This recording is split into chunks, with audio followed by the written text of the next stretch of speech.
मरने वालों के टोटल नंबर में 1,92,782 डेथ, करीब 91.7% डेथ मुस्लिम कंट्रीज में हुई, यानी ज्यादातर मुसलमान ही मारे गए हैं। ये आंकड़े साफ साफ बताते हैं कि टेररिस्ट अटैक में नॉन मुस्लिम से कहीं ज्यादा मुस्लिम अफेक्ट हुए हैं। ऐसे में इस्लाम जो मुसलमानों का रिलीजन है, वो खुद जिहाद के नाम पर मुसलमानों को मारने के लिए बिल्कुल भी नहीं कहेगा।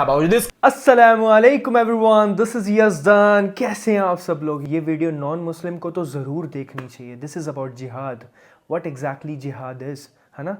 तो इस वीडियो को पूरा देखते हैं, फिर उसके बाद आपको बताते हैं। चलिए। छोटा सा गांव जो चारों तरफ पहाड़ों से घिरा हुआ था, उस गांव में अब्दुल्ला नाम का एक नौजवान रहता था जो बेहद ही अच्छा इंसान था, लोगों की मदद करता था, गांव के बच्चों को अच्छी अच्छी बातें बताया करता था, इस्लाम को उसके एथिक्स के अकॉर्डिंग फॉलो किया करता था, हमेशा सच और इंसाफ की बातें करता। उसका एक ड्रीम था कि वो अपने मजहब को अच्छे से समझे और उसे दूसरों को भी समझाए। लेकिन एक दिन अब्दुल्ला के लाइफ में एक टर्निंग पॉइंट आता है। अब्दुल्ला के गांव में कुछ लोग आते हैं जो इस्लामिक गेटअप में होते हैं, सर पे टोपी और हाथ में बंदूक होती है। वो अब्दुल्ला को अपने पास बुलाते हैं और जिहाद के लिए समझाना शुरू करते हैं। वो कहते हैं, अगर तुम अल्लाह की राह में लड़ोगे तो तुम्हें जन्नत मिलेगी। अब्दुल्ला उनकी ये बात समझ नहीं पाता, तो वो कुरान की कुछ आयतें पढ़ते हैं और अब्दुल्ला को जिहाद का मतलब समझाते हैं, जिसे सुनकर अब्दुल्ला की सोच बदल जाती है। अब्दुल्ला को लगता है कि बस यही उसकी जिंदगी का मकसद है और जन्नत में जाने के लिए जिहाद ही एक इकलौता रास्ता है। हालांकि जहां वो लोग अब्दुल्ला को जिहाद का मतलब समझा रहे थे, वहीं पास में अब्दुल्ला के दादा भी बैठे होते हैं, जो कि एक पढ़े लिखे और एक अच्छे इंसान होते हैं। वो अब्दुल्ला से कहते हैं, जो कुछ ये लोग कह रहे हैं वो जिहाद नहीं है, जिहाद का असल मतलब और उसका असल मकसद कुछ और ही है। तुम्हें कुरान और हदीस खुद पढ़ना चाहिए ताकि तुम जिहाद की सच्चाई को खुद ही समझ सको। अब्दुल्ला अपने दादा की बात मान लेता है और जिहाद का सच जानने के लिए कुरान और हदीस पढ़ना शुरू करता है, जहां उसे मालूम चलता है कि जिहाद का असल मतलब सिर्फ जंग नहीं है, बल्कि अपने आप को बेहतर इंसान बनाना, जुल्म के खिलाफ लड़ना, इंसाफ के लिए खड़े हो जाना है। और अब्दुल्ला को यह समझ आ जाता है कि असल जिहाद तो अपनी सोच के खिलाफ लड़ना है, अपनी बुराइयों को दूर करना है। ये स्टोरी सिर्फ एक अब्दुल्ला की नहीं, बल्कि उन सब के लिए है जो आज के टाइम पर जिहाद का गलत मतलब समझते हैं या उन्हें जिहाद का गलत मतलब समझाया जाता है और अब्दुल्ला को जिहाद के नाम पर अपने फायदे के लिए इस्तेमाल किया जाता है। लेकिन असल जिहाद क्या है और कैसे कुछ लोग जिहाद के कॉन्सेप्ट को तोड़ मरोड़ कर टेररिज्म को जस्टिफाई करते हैं, आइए इसे डिटेल में समझते हैं कुरान और हदीस के रेफरेंस के साथ। अक्सर आप न्यूज में, आर्टिकल में एक वर्ड सुनते रहते हैं, इस्लामिक जिहाद। ये वर्ड इतना आम हो चुका है जिसे मूवी के जरिए, न्यूज के जरिए लोगों के दिमाग में फिट कर दिया गया है कि इस्लाम जिहाद के नाम पर दहशत फैलाता है, बेकसूर लोगों को मारने के लिए कहता है। इस पॉइंट को अगर एक पल के लिए सही मान लिया जाए कि वाकई इस्लाम मुसलमानों को ऐसा करने के लिए कहता है, तो फिर अकॉर्डिंग टू इस्लाम आतंकवाद से सबसे ज्यादा नॉन मुस्लिम को ही निशाना बनाया गया होगा, सबसे ज्यादा आतंकवाद का शिकार नॉन मुस्लिम ही हुए होंगे। क्लेम के हिसाब से तो यही होना चाहिए, लेकिन स्टडी बताती है कि साल 1979 से 2021 तक पूरी दुनिया में करीब 48,035 टेररिस्ट अटैक हुए, जिसमें 2,10,138 लोगों की जान गई। आपको शायद ये जान के हैरानी हो कि इस अटैक्स में 43,002 अटैक, करीब 89.5% अटैक मुस्लिम कंट्री में हुए हैं और मरने वालों के टोटल नंबर में 1,92,782 डेथ, करीब 91.7% डेथ मुस्लिम कंट्रीज में हुई, यानी ज्यादातर मुसलमान ही मारे गए हैं। ये आंकड़े साफ साफ बताते हैं कि टेररिस्ट अटैक में नॉन मुस्लिम से कहीं ज्यादा मुस्लिम अफेक्ट हुए हैं। ऐसे में इस्लाम जो मुसलमानों का रिलीजन है, वो खुद जिहाद के नाम पर मुसलमानों को मारने के लिए बिल्कुल भी नहीं कहेगा, बावजूद इसके सबसे ज्यादा मुस्लिम ही आतंकवाद के शिकार हुए हैं। तो फिर ये जो इस्लामिक जिहाद जैसा वर्ड टेररिज्म के साथ लिंक करके रिपीट किया जाता है, दरअसल वो इस्लामिक है ही नहीं, क्योंकि इस्लाम जिहाद के नाम पर खुद अपने फॉलोअर्स मुसलमानों को मारने के लिए बिल्कुल भी नहीं कहेगा। एक चीज तो क्लियर हुई कि इस्लामिक जिहाद इस्लामिक तो नहीं है, लेकिन सवाल फिर आता है, इस्लामिक ना सही, जिहाद तो है और जिहाद इस्लाम का ही एक पार्ट है। अब इसे समझने के लिए सबसे पहले हम यह समझते हैं कि आखिर जिहाद है क्या, इस्लाम किस जिहाद की बात करता है। जिहाद, जो कि एक अरबिक वर्ड जहादा से निकलता है, जिसका मतलब होता है स्ट्रगल या फिर एफर्ट। इस्लाम में जिहाद का मतलब सिर्फ फिजिकली फाइट नहीं होता, बल्कि अपनी या फिर सोसाइटी की भलाई के लिए हर तरह की कोशिश को जिहाद कहते हैं। ये एक ब्रॉड कॉन्सेप्ट है जो सेल्फ एम्पावरमेंट से लेकर सोशल जस्टिस तक हर चीज को कवर करता है। इस्लाम बेसिकली दो तरह के जिहाद की बात करता है। पहला जिहाद अकबर यानी बड़ा जिहाद, और दूसरा जिहाद असगर यानी छोटा जिहाद। जिहाद अकबर मतलब इंसान अपनी खुद की सोच के खिलाफ खुद से लड़ता है, जहां इंसान अपनी डिजायर, एविल थॉट्स और इमोरल बिहेवियर को कंट्रोल करता है और अपने आप को अल्लाह के बताए हुए रास्ते पर चलाता है। जिहाद असगर इसे एक तरह का एक्सटर्नल जिहाद कहते हैं, जो इंसान को अल्लाह की राह में करना होता है। अल्लाह की राह मतलब उसमें इंसान का अपना कोई पर्सनल बेनिफिट नहीं होता। मतलब किसी की अगर किसी से दुश्मनी हो और वो उसके खिलाफ जंग शुरू कर दे और उसे जिहाद का नाम दे दे, ऐसा नहीं हो सकता, बल्कि इसमें सेल्फ डिफेंस के लिए लड़ना, किसी जुल्म के खिलाफ खड़े हो जाना जैसी चीजें शामिल है। और इसके लिए भी इस्लाम में कई स्ट्रिक्ट रूल और रेगुलेशन बताई गई है। यह जिहाद असगर ही है जिसे टेररिज्म से लिंक करके उसे इस्लामिक जिहाद का नाम दिया जाता है। इसके बारे में अभी आगे डिटेल में बात करेंगे। अभी जिहाद क्या होता है इसे थोड़ा सा और डिफाइन करें, इसे 4 कैटेगरी में डिवाइड किया जाता है। नंबर 1 जिहाद बिन नफ्स, जो कि सबसे ज्यादा इंपॉर्टेंट और मुश्किल जिहाद माना जाता है, जिसमें इंसान खुद के अंदर की एविल डिजायर और अपने ईगो को कंट्रोल करता है। जैसे अपने गुस्से को कंट्रोल करना, किसी को लेकर जो इंसान के दिल में नफरत हो उसे दूर करना, और अपने कैरेक्टर, अपने बिहेवियर को इस्लाम के अकॉर्डिंग उसी में ढाल देना। जिहाद बिन नफ्स दरअसल इंसान के लिए उसके इनर पीस और सेल्फ डिसिप्लिन को अचीव करने का एक प्रोसेस है। इसमें इंसान अपने आप से लड़ता है ताकि वो एक अच्छा इंसान बन सके, जो कि एक तरह का जिहाद होता है। नंबर 2 जिहाद बिल लिसान। ये जिहाद आप क्या बोलते हो, क्या करते हो उसके थ्रू होता है, जिसमें इंसान को झूठ नहीं बोलना है, झूठी चीजों को रिजेक्ट कर देना है और इस्लामिक टीचिंग को अपने जबान से बोलकर दूसरों तक पहुंचाना है। जैसे सोशल मीडिया पर इस्लाम की पॉजिटिव इमेज को प्रमोट करना, लोगों को इनजस्टिस के खिलाफ बोलने के लिए इंस्पायर करना। इस जिहाद का बेसिक मतलब यह होता है कि लोगों तक सही इंफॉर्मेशन और सही नॉलेज पहुंचे और सोसाइटी में जस्टिस और इक्वलिटी को स्टैब्लिश किया जा सके। यह भी एक तरह का जिहाद ही है। नंबर 3 जिहाद बिल माल, इसे जिहाद बिल याद भी कहा जाता है। इस जिहाद में इंसान अपने वेल्थ और अपने रिसोर्सेज का सही इस्तेमाल करता है, जहां अपने वेल्थ को अल्लाह की राह में खर्च करना, ज़कात देना, सोशल वेलफेयर एक्टिविटी में पार्टिसिपेट करना होता है, जैसे चैरिटी करना, स्कूल और हॉस्पिटल बनवाना और जरूरतमंद लोगों की मदद करना। रास्ते में अगर कोई ऐसी चीज पड़ी हो जिससे किसी दूसरे इंसान को नुकसान पहुंच सकता है तो उसे हटा देना। इसका मेन मोटिव ये होता है जहां इंसान अपनी वेल्थ को यूज करके सोसाइटी में पॉजिटिव चेंज ला सकता है, और जो भी ऐसा करता है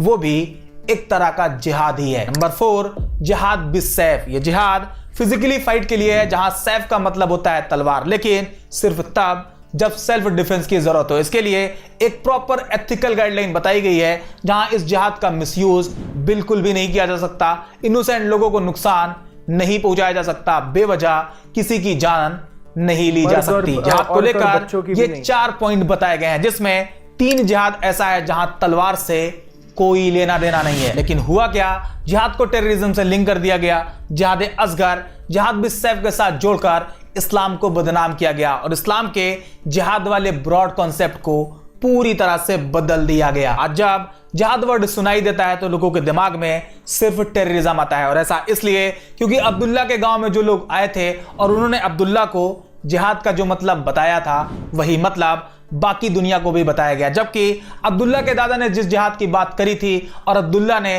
इस्लाम को पढ़कर जिस जिहाद के बारे में समझा था उसे लोगों को बताया ही नहीं गया, और धीरे धीरे लोगों के दिमाग में जिहाद का मतलब टेररिज्म बनता चला गया। आज के हालात ये हैं कि किसी छोटे बच्चे को भी अगर जिहाद वर्ड सुनाई देता है तो वो उसे जिहाद बिस सैफ ही समझता है। जिहाद का मतलब उसे सिर्फ तलवार ही समझ आती है, और ये एक बड़ी प्रॉब्लम है। अब आइए आपको यह भी बताते हैं कि कुरान और हदीस में जिहाद को लेकर क्या कहा गया है और जिहाद असगर को लेकर इस्लाम में किस तरह के रूल एंड रेगुलेशन बताए गए हैं।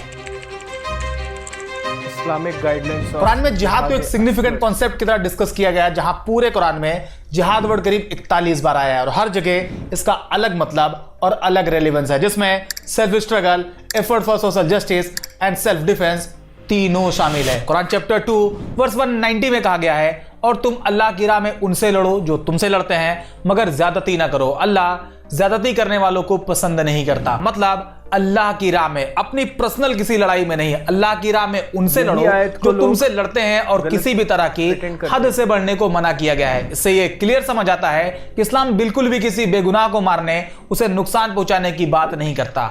आगे इसे और भी डिटेल में समझेंगे। इसके अलावा यह भी इल्जाम लगाया जाता है जिसमें कहा जाता है इस्लाम को छोड़कर बाकी रिलीजन के स्पिरिचुअल प्लेसेस को तोड़ दो, उसे तोड़ने से आपको सवाब मिलेगा। और भी कई अलग अलग तरह से लोगों को उकसाया जाता है, जन्नत के नाम पर भड़काया जाता है कि अगर तुम गैर मुस्लिम को मारोगे तो जन्नत मिलेगी। और भी कई अजीब अजीब चीजें बताई जाती है और लोगों को समझाई जाती है। बट रियलिटी क्या है ये आपको सोचने पर मजबूर करेगी। इस्लाम के शुरुआती दिनों में जब इस्लाम तेजी से आगे बढ़ रहा था तो उस पीरियड में एक इंसान थे खालिद बिन वलीद। ये जंग के मैदान के बादशाह माने जाते हैं और इन्होंने अपनी जिंदगी में जो भी जंग लड़ी है उसमें कभी इन्हें हार का सामना नहीं करना पड़ा। यहां तक कि जब खालिद बिन वलीद इस्लाम कबूल नहीं किए थे और वो पहली बार कुरैश की तरफ से मुसलमानों के खिलाफ जंगे उहूद में आए थे तो वहां भी उनकी वजह से मुसलमानों का अच्छा खासा नुकसान हुआ था। कहने का मतलब खालिद बिन वलीद इस्लामिक हिस्ट्री के एक इंपॉर्टेंट पार्ट रहे हैं। खालिद कहते हैं हमने खैबर की जंग प्रॉफिट के साथ लड़ी और जैसे ही जंग जीती गई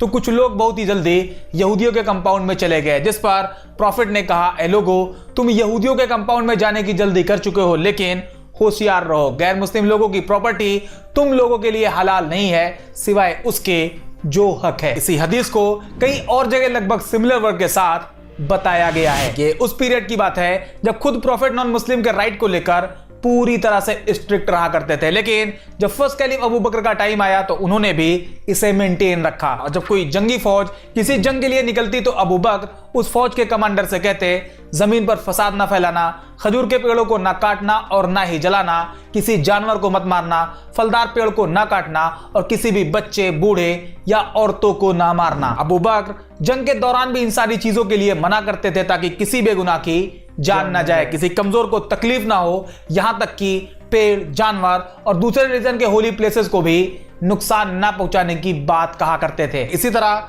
जब सेकंड कैलिफ हजरत उमर का पीरियड शुरू हुआ तो इस्लाम बड़ी तेजी से आगे बढ़ता है। एक के बाद एक इलाके मुसलमानों के अंडर आते जाते हैं और हर जगह कोई अहम इंसान जिसके अंदर लीडरशिप की काबिलियत होती है उसे उस इलाके का कंट्रोल दे दिया जाता था। ऐसे में जब सीरिया मुसलमानों के कंट्रोल में आ गया तो वहां के गवर्नर बनते हैं अबू उबैदा। ये भी इस्लामिक हिस्ट्री के एक इंपॉर्टेंट पार्ट रहे हैं। कैलिफ उमर अबू उबैदा को एक लेटर लिखते हैं जिसमें अबू उबैदा को एक तरह से हिदायत दी जाती है, जिसमें कहा जाता है मुसलमानों को अपने गैर मुस्लिम लोगों के साथ जुल्म करने, उन्हें नुकसान पहुंचाने और उनके माल को इल्लीगल तरीके से कंज्यूम करने से रोकना चाहिए। इसी तरह थर्ड कैलिफ हजरत उस्मान के टाइम पर भी नॉन मुस्लिम के राइट को इग्नोर नहीं किया गया और फिर फोर्थ कैलिफ हजरत अली के टाइम पर भी यही कानून चलता रहा। हजरत अली ने कहा अगर कोई मुसलमान किसी क्रिश्चियन को मारता है तो उसके बदले उसे मार दिया जाना चाहिए। यह चैन ऐसे ही चलती रही। फिर एक और खलीफा आते हैं उमर बिन अब्दुल अजीज। ये भी नॉन मुस्लिम के राइट को लेकर पूरी तरह से स्ट्रिक्ट थे। वो हमेशा अपने ऑफिशियल से कहते थे किसी चर्च, मठ या किसी पारसी मंदिर को डिमोलिश नहीं करना। एक बड़ा फेमस इंसिडेंट जो उमर बिन अब्दुल अजीज के टाइम पर हुआ, एक उमैयद रूलर थे वलीद बिन अब्दुल मलिक। इन्होंने चर्च की प्रॉपर्टी का एक छोटा सा हिस्सा सीज कर दिया और उसे मस्जिद में बदल दिया। जब इसकी खबर अब्दुल अजीज को मिलती है तो उन्होंने मस्जिद के उस हिस्से को डिमोलिश करने का ऑर्डर दिया और कहा उसे ईसाइयों को वापस कर दिया जाए। मतलब यहां भी जुल्म के बुनियाद पर मस्जिद कायम नहीं करी जा सकती। अब तक कई चीजें आपको बताई जिसमें पेड़, जानवर, औरतें, बच्चे, बूढ़े, यहां तक कि नॉन मुस्लिम की प्रॉपर्टी, नॉन मुस्लिम के होली प्लेसेस, इन सारे पॉइंट्स पर इस्लाम उन्हें प्रोटेक्ट करता है। अब आप खुद लॉजिक के साथ सोचो, जो इस्लाम वॉर पीरियड में भी किसी नॉन मुस्लिम की प्रॉपर्टी को नुकसान ना पहुंचाने की बात करता है, उनके होली प्लेसेस को प्रोटेक्ट करता है, वो भला किसी बेगुनाह नॉन मुस्लिम को जिहाद के नाम पर मारने के लिए कैसे कह सकता है? और ये जो नॉन मुस्लिम के राइट्स हैं इसे सिर्फ प्रॉफिट के टाइम पर ही नहीं बल्कि उस टाइम पर भी फॉलो किया गया जब एक के बाद एक खलीफा आ रहे थे और मुसलमानों को लीड कर रहे थे। ऐसे में ये जो मुस्लिम यूथ को जन्नत के नाम पर बेगुनाह नॉन मुस्लिम पर अटैक करने के लिए ब्रेन वॉश किया जाता है, जिसमें सुसाइड बॉम्बिंग जैसे इंसिडेंट के जरिए बच्चों, औरतों को मारा जाता है, आपको क्या लगता है ये जिहाद है? बिल्कुल भी नहीं। इस्लाम इसकी इजाजत कभी नहीं देता। बावजूद इसके जो लोग जिहाद के नाम पर मासूम लोगों को टारगेट करते हैं, दरअसल वो जिहाद है ही नहीं। सिंपल और साफ शब्दों में कहूं तो ये प्योर टेररिज्म है। और ऐसा इसलिए क्योंकि प्रॉफिट के सबसे बेहतरीन दोस्त हजरत अबू बकर ने बताया कि प्रॉफिट ने कहा, कोई भी मुसलमान जो जुल्म के साथ किसी गैर मुस्लिम को मारता है जिसके साथ पीस ट्रीटी साइन करी गई हो, तो अल्लाह उसके लिए जन्नत हराम कर देगा। एक और हदीस है जहां प्रॉफिट कहते हैं, जो कोई किसी नॉन मुस्लिम को मार देता है वो जन्नत की खुशबू सूंघ नहीं सकता, चाहे वो खुशबू 40 साल की दूरी तक ही क्यों ना गूंजती हो। मतलब उसे जन्नत से इतनी दूर रखा जाएगा जहां उसकी खुशबू भी ना पहुंचती हो। आप यहां पर गौर करें, मुसलमान जिस नबी को फॉलो करते हैं उनकी कई हर बात को बगैर किसी बट के एक्सेप्ट करते हैं, वो किसी बेगुनाह नॉन मुस्लिम को मारने के लिए लोगों को किस तरह मना कर रहे हैं। हालांकि इस्लाम को डिफेम करने के लिए ये खूब कहा जाता है, खूब प्रमोट किया जाता है कि इस्लाम बेगुनाह लोगों को मारने के लिए कहता है, जो कि बिल्कुल भी सच नहीं है। अब आइए कुरान की एक और वर्स देखते हैं। कुरान चैप्टर 5 वर्स 32 में कहा गया है, अगर किसी ने किसी को बेवजह कत्ल किया तो मानो उसने तमाम इंसानों को कत्ल कर दिया, और जिसने किसी की जान बचाई तो मानो उसने तमाम इंसानों की जिंदगी बख्श दी। ऐसे बहुत से एग्जाम्पल है, कई हदीस हैं, कई स्टोरी है जहां इस्लाम इंसान की जिंदगी को अहमियत देता है, फिर वो मुस्लिम हो या फिर नॉन मुस्लिम। जिहाद का मतलब ये हरगिज नहीं कि किसी बेगुनाह की जान ले ली जाए। अब आइए एक स्टेप और आगे बढ़ते हैं और कुरान की उस वर्स को भी समझते हैं जिसे कोट करके जिहाद के नाम पर इस्लाम को टारगेट किया जाता है। कुरान चैप्टर 9 वर्स 5 में आता है, जब 5 महीने गुजर जाएं तो मुशरिकों को कत्ल करो, जहां पाओ उन्हें पकड़ो और घेरो और घात में उनकी खबर लेने के लिए बैठो, फिर अगर वो तौबा करें और नमाज कायम करें और ज़कात दे तो उन्हें छोड़ दो, अल्लाह दरगुजर करने वाला है और रहम फरमाने वाला है। ये वो आयत है जिसे कोट करके कहा जाता है कि इस्लाम में कहा गया है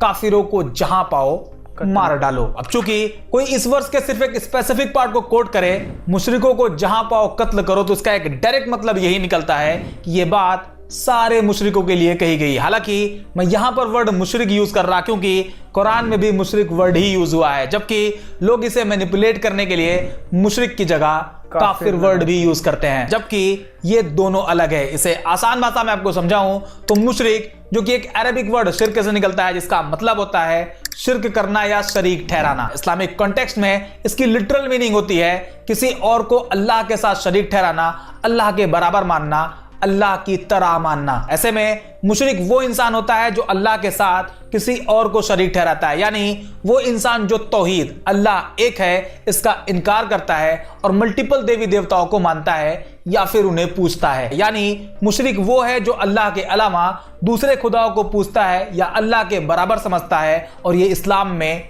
सबसे बड़ा गुनाह माना जाता है। जबकि काफिर एक अरबिक वर्ड कुफ्र से निकलता है जिसका मतलब होता है इनकार करना, और काफिर वो इंसान होता है जो अल्लाह, कुरान और नबी, यहां तक कि पूरे इस्लाम को ही सिरे से इनकार करता है। काफिर का कॉन्सेप्ट ज्यादा वाइड है क्योंकि इसमें हर वो इंसान आता है जो इस्लाम को नहीं मानता, फिर वो चाहे मोनोथियस्ट हो या फिर पॉलीथियस्ट। मोनोथियस्ट मतलब चाहे वो एक खुदा को मानता हो, पॉलीथियस्ट मतलब चाहे वो कई खुदाओं को मानता हो। इसलिए हर मुशरिक काफिर होता है और अल्लाह का इनकार करता है, लेकिन हर काफिर मुशरिक नहीं होता। जैसे एथीस्ट, जो कि काफिर तो है लेकिन मुशरिक नहीं है क्योंकि वो गॉड में बिलीव ही नहीं रखता। अब ये मुशरिक और काफिर क्या है ये आप समझ गए होंगे। अब आते हैं पॉइंट पर। कुरान चैप्टर 9 के वर्स 5 से लेकर 13 तक मुशरिकों को मारने, उन्हें तौबा करने के बाद उन्हें छोड़ देने जैसी बातें कही गई हैं। ये सभी आयतें एक स्पेसिफिक कॉन्टेक्स्ट के बारे में बताती हैं, एक ऐसी सिचुएशन को डिफाइन करती है जो इस्लामिक हिस्ट्री में हुई है। दरअसल 632 सी इस्लामिक कैलेंडर के अकॉर्डिंग 6 हिजरी में एक सिचुएशन सामने आती है।